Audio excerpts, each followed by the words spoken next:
Hello दोस्तों, हमारी YouTube channel में आपका स्वागत है। तो हमारे जो फर्स्ट अध्याय में है उसमें है रसायन की कुछ मूलभूत अवधारणाएं। ठीक है, अब हम लोग बात करें कि रसायन की मूलभूत अवधारणाएं क्या होती है। तो कई सारे वैज्ञानिक हैं जो मूलभूत अवधारणा को अलग अलग तरीके से डिफाइन किया हुआ है। इनमें से एक का नाम है रोनाल्डो हॉफमैन। ठीक है, रोवाल्ड हॉफमैन। तो इन्होंने कहा था कि रसायन विज्ञान अणुओं का और उनके रूपांतरण का विज्ञान है। अणुओं का देखो, जब हम लोग क्या करते हैं, दो अलग अलग प्रकार के तत्व को आपस में मिलाते हैं, ठीक है, और एक नया प्रकार के तत्व का क्या करते हैं, निर्माण करते हैं। तो क्या हुआ, हम लोग एक लिए थे और इधर से लिए थे, जब आपस में मिलाए तो क्या हुआ, हम लोग के एक का दो मिल गया, यानी कि क्या हुआ, उसके अणुओं में क्या हुआ, रूपांतरण हुआ। ठीक है, और उन्होंने कहा यह न केवल 100 तत्वों का विज्ञान है, अपितु उनसे निर्मित होने वाले असंख्य प्रकार के अणुओं का भी विज्ञान है। हमारे पीरियोडिक टेबल में 118 एलिमेंट्स हैं, उनमें से आधे से ज़्यादा एलिमेंट्स होते हैं वो क्या करते हैं, रिएक्टिविटी करते हैं, यानी कि अभिक्रियात्मक करते हैं, यानी कि रिएक्शंस करते हैं। तो जब रिएक्शंस करते हैं तो क्या होता है, जब दो तत्वों को मिलाते हैं तो एक से अधिक तत्व क्या हो जाते हैं, बन जाता है, यानी कि एक से दूसरा तत्व का क्या हो जाता है, निर्माण हो जाता है, जिसे हम लोग क्या कहते हैं, कंपाउंड्स कहते हैं। तो जरूरी नहीं कि सिर्फ 100 तत्व ही हो, या उससे अधिक या हजारों प्रकार के एलिमेंट बनाया जा सकता है। उन्होंने कहा था, रोवाल्ड हॉफमैन ने कहा था। अब इनके बारे में थोड़ा जनरली इन्फॉर्मेशन देख लेते हैं, किसका, रसायन विज्ञान की मूलभूत अवधारणा का। ठीक है, तो इन्होंने क्या किया, कुछ परिचय दिए हैं अलग अलग वैज्ञानिकों द्वारा, तो उसके बारे में हम लोग थोड़ा अध्ययन कर लेते हैं। इन्होंने कहा, केमिस्ट्री शब्द की उत्पत्ति मिस्र के देश के प्राचीन नाम कीमिया से हुई।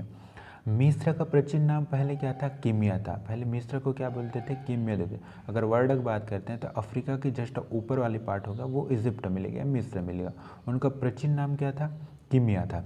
ठीक है, कीमिया शब्द का अर्थ होता है काला रंग। तो उनका नाम ही, उसके जो देश है उसका नाम ही क्या था, काला रंग था, यानी कि कीमिया शब्द कीमिया था, लेकिन उसका रंग, अगर उसका अर्थ निकलता था काला रंग, बोल सकते हैं इजिप्ट काला था। ठीक है, ऐसा नहीं है, पर उसका अर्थ काला रंग होता है। तो सभ्यता केमिस्ट शब्द मिस्र की कला के रूप के लिए प्रयुक्त किया जाता था। देखो, पहले क्या करते थे वहाँ वाले, इजिप्ट वाले, केमिस्ट्री शब्द की मिस्र कला, उन लोग का कला था क्या, केमिस्ट्री। ठीक है, कीमिया उनका नाम था, लेकिन केमिस्ट्री उनका कला था, उनका कला का नाम था, मिस्र की कला था, इनके लिए प्रयुक्त किया जाता था। अब आगे जैसे जैसे बढ़ते गए तो उनके आधार पे केमिस्ट्री शब्द का उत्पत्ति तो यही मिस्र से हो गई। अब और वैज्ञानिकों ने क्या कहा, नाम से स्पष्ट होता है कि रसायन शास्त्र रस तथा रंजकों का शास्त्र है। देखो, रस और रंजकों का शास्त्र क्यों कहा, देखो इसलिए कहा गया क्योंकि जब भी हम लोग कुछ बनाते हैं रसायन में, तो वो क्या होता है, जब दो तत्वों का आपस में मिलाते हैं तो एक नए प्रकार के तत्वों का निर्माण दिखता है। तो ये क्या है, आपस में एक रस को दूसरे रस से क्या कर रहे हैं, हम लोग मिला रहे हैं। ठीक है, तो इसलिए उसको क्या कहते हैं, रंजक शास्त्र कहते हैं। ठीक है, तो इन्होंने मतलब वैज्ञानिकों ने अध्ययन किया, फिर उनके बाद फिर पाया कि रसायन शास्त्र का अध्ययन वास्तव में हमारे जीवन के रसमय तथा रंगीन मनोहरी बना देता है। इसका मतलब क्या है, कि इसका मतलब ये कि हम लोग जो भी आज देखते हैं, कितना भी कोई भी चीज़ बनाते हैं, उसमें देखना कलर अलग अलग मिलता है। अब तो मिलता तो नहीं है कलर की, कहीं ढूंढे नेचर्स पे है, जाओ पकड़ लो लगा लो, ऐसा तो नहीं है ना। इस वजह से क्या होता है, उनको दो अलग अलग रंग को क्या करते हैं, मिलाकर एक नया प्रकार के क्या बनाते हैं, रंग बनाते हैं। और वो जो कल रंग होती है वो क्या होते हैं, दोनों से बहुत ही डिफरेंट होती है, अलग दिखती है। तो इसलिए बोला है कि क्या है, रंगीन मनोहरी बना रहा है। ठीक है, आज केमिस्ट पूरा रंगीन मनोहरी तो बन ही गया है, ऐसे समझो। ठीक है, अब देखते हैं इसका विकास क्या है, विकास कैसे हुआ होगा, रसायन का विकास कैसा होगा, इनको देखते हैं। देख, रसायन का विज्ञान कैसे, मतलब विकास कैसा हुआ है। अब देखो, प्राचीन के अमृत एवं पारस पत्थर की खोज ने रसायन के विकास में महत्वपूर्ण योगदान दिया। ठीक है, देखो पारस और अमृत, ठीक है, पहले तो अमृत अमृत बोलते थे, अभी पारस है। ठीक है, पारस और पत्थर की खोज ने रसायन विज्ञान की महत्वपूर्ण योगदान दिया। भारत के चरक, वाणभट्ट एवं नागार्जुन रसायन ज्ञान के लिए प्रसिद्ध थे।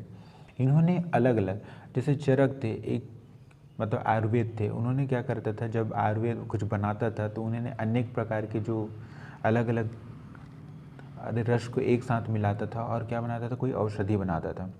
ठीक है, मतलब महर्षि कर्णाद है, तो इन्होंने क्या किया था, केमिस्ट्री को अलग अलग भाषा में दर्शाया गया है। ठीक है, इसलिए इनको प्रसिद्ध रसायन शास्त्र बोलते थे।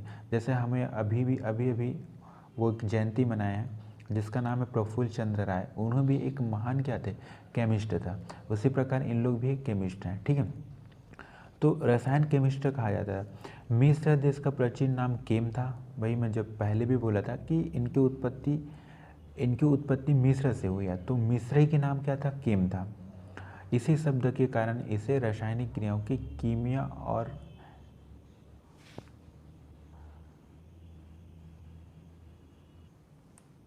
इन क्रियाओं को जानने वालों को कीमियागार कहा जाता था। मतलब क्या करते थे, जब वहाँ वाले, उसका पहले नाम तो क्या था, केम था, तो इनके बारे में जो जानते थे उनके बारे में क्या बोलते, उनको बोलते थे कीमियागार कहा जाता था, ठीक है।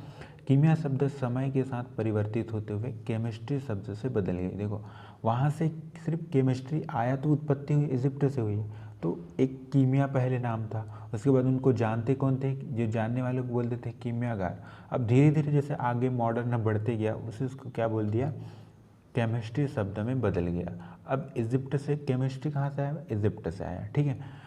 अन्य मान्यताओं के अनुसार केमिस्ट्री शब्द की उत्पत्ति अरबी शब्द कीमिया से हुई है, जिसका अर्थ होता है गुप्त रहस्य होता है।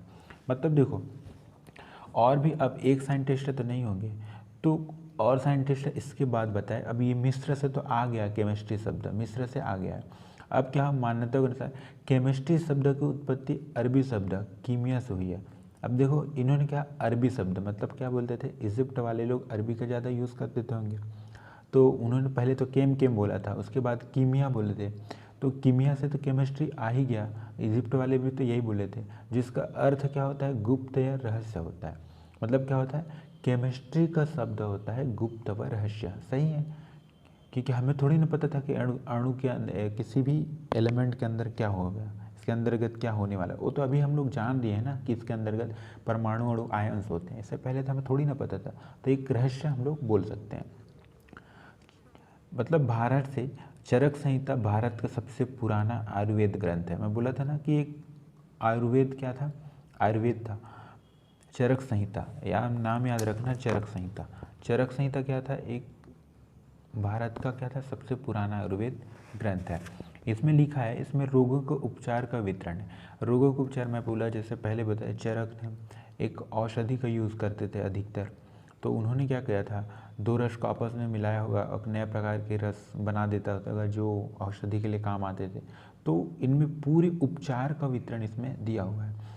कणों के आकार को छोटा करने का संकल्पना विवेचना चरक संहिता से स्पष्ट रूप से की गई है। देखो इसका मतलब क्या है, इसका मतलब ये है कि इनमें बताया गया है कि किसी भी अगर मैं दो तत्वों को आपस में मिलाता हूँ तो उसके अंतर्गत क्या होगा, कण होंगे, छोटे छोटे कण होंगे। तो अगर वो छोटे छोटे कण होंगे तो वो क्या होंगे, टूटते होंगे, ठीक है। और दूसरा किसी और अगर एलिमेंट को मिलाता हूँ उनके साथ क्या होते होंगे, ये जुड़ते होंगे। तो ऐसे सिचुएशन क्या होगा, रहा होगा, ठीक है। तो उस वजह से क्या होगा, ये चरक संहिता के रूप में की गई है। कणों के आकार को अत्यधिक छोटा करने की नैनो टेक्नोलॉजी कहा गया है। मतलब क्या हुआ कि कोई भी कण है उनको अगर हम लोग और छोटा करते हैं और छोटा करते हैं और छोटा करते हैं तो उसे नैनो टेक्नोलॉजी, देख उसी समय की बात कह गई है जो आज हम लोग नैनो टेक्नोलॉजी की बात करते हैं। नैनो टेक्नोलॉजी मतलब होता है कि किसी भी कण को इतना छोटे बना देना, इतना छोटे छोटे कण है उनको और छोटा कर दें और एक उसी से एक नया प्रकार की नया चीज़ बना लें, तो वो नैनो टेक्नोलॉजी के अंतर्गत आ जाता है, ठीक है।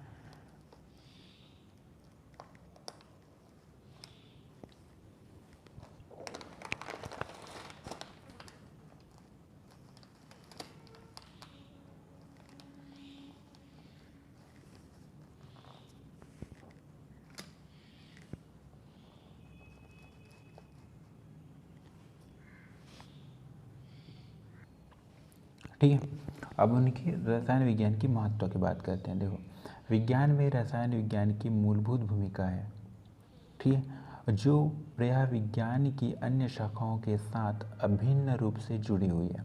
देखो मतलब क्या बोल रहा है कि विज्ञान, रसायन विज्ञान की महत्वपूर्ण क्या है, भूमिका है, जो प्रायः विज्ञान के अन्य शाखाओं के साथ अभिन्न रूप से जुड़ी है। देखो मैं इसका मतलब ये है कि यदि हम लोग जूलॉजी की बात करते हैं, यानी कि बायोलॉजी की बात करते हैं या अन्य सब्जेक्टों की बात करते हैं, कहीं ना कहीं वो हमको रसायन दिखेगा।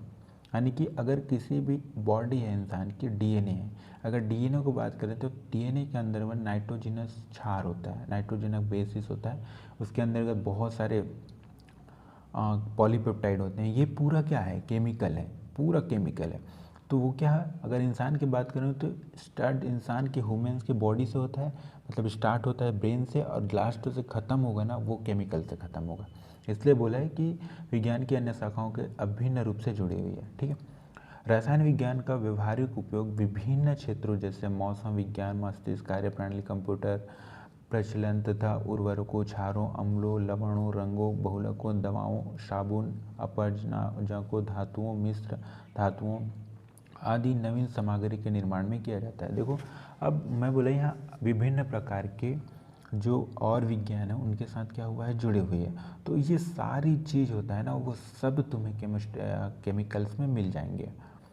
सॉरी, मतलब इनमें जो बहुलक बनाएंगे उसमें भी केमिकल का यूज़ होंगे, चाहे कोई रंग बनाएंगे उसमें भी केमिकल के यूज़, लवण होगा उसमें भी केमिकल होगा, यानी कि सभी में क्या हुआ, केमिकल का कुछ ना कुछ भाग आराम से मिलेगा। तो बेसिकली देखा जाता है अधिकतर जो यूज़ होता है वो केमिकल का ही यूज़ किया जाता है। ठीक है, मानव जीवन ऊंचा उठाने हेतु भोजन, स्वास्थ्य सुविधा इत्यादि सामग्री की आवश्यकता पूरा करने के लिए, मतलब ये कि इंसान क्या करता है, आज के डेट में खाना खाता है, कुछ भी खाता है। तो अभी जो चावल बन रहे हैं उसमें से देखना, जो हाइब्रिड बनाते हैं, जो चावल को हाइब्रिड बनाते हैं उसमें देखना ज़्यादा, अगर 3 महीना का चावल का उत्पादन है तो वो 2.5 महीने में हो जाएगा। तो जितना जल्दी इसमें क्या करते हैं, ग्रो करते हैं, तो उसके अंतर्गत क्या होता है, कहीं ना कहीं कुछ केमिकल्स मिलाते हैं उनके अंतर्गत। ठीक है, और उस चावल को बहुत ज़्यादा, मतलब मौसम के हिसाब से बहुत जल्दी डेवलप करने के लिए वो केमिकल को मिलाया जाता है। इसलिए मानव जीवन के लिए भी उतना ही क्या है, आवश्यक हो गया है। ठीक है, प्राकृतिक स्रोतों में से जीवन रक्षक औषधियों के निष्कर्षण की विधियाँ भी बताता है। मतलब क्या है, इनका मतलब ये है कि प्राकृतिक में जो भी चीज़ पाए जाएंगे, ठीक है, जीवन रक्षक औषधि, उनको निष्कर्षण करते हैं और एक नया प्रकार की फिर से औषधि का निर्माण करते हैं। तो ये भी क्या, औषधि में बेसिकली केमिकल्स ही होंगे। अब जितना भी टेबलेट खाते हो देखना उसमें अब अजीबोगरीब नाम लिखे रहते हैं, तो वो भी क्या है, पूरा कहीं ना कहीं वो भी क्या है, केमिकल्स ही होते हैं। जैसे कुछ उदाहरण यहाँ पे दिया गया है, कैंसर की चिकित्सा में प्रभावी औषधियाँ जैसे सिस्प्लेटिन तथा टैक्सोल। ठीक है, ये दोनों क्या होते हैं, कैंसर के इलाज में काम आते हैं। ठीक है,